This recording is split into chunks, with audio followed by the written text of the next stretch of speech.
এটি কোনো চলচ্চিত্রের দৃশ্য নয়। নারকীয় এই ঘটনাটি ঘটেছে মেহেরপুর সদর উপজেলার তেরোঘরিয়া গ্রামে।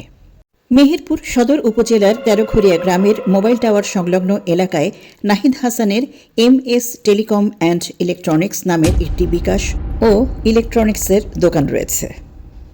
গত শুক্রবার রাত আনুমানিক 10টার দিকে নাহিদ হাসান দোকান বন্ধ করার সময় হঠাৎ কয়েকজন লোক আসে এবং ভয়ভীতি দেখায়। এক পর্যায়ে ছিনতাইকারীরা দোকানে থাকা 2 লক্ষ টাকা ছিনতাই করে। এতে বাধা দিতে গেলে নাহিদ হাসানকে আহত করা হয়। এ পর্যায়ে ককটেল বিস্ফোরণ ঘটিয়ে ছিনতাইকারীরা পালিয়ে যায়। নাহিদ হাসান তেরোঘরিয়া গ্রামের বেগা শেখের ছেলে।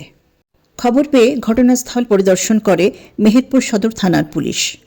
মেহেরপুর সদর থানার ভারপ্রাপ্ত কর্মকর্তা হুমায়ুন কবির ঘটনার সত্যতা নিশ্চিত করেন এবং জানান, জড়িতদের শনাক্ত ও গ্রেফতারে পুলিশের একাধিক টিম কাজ করছে।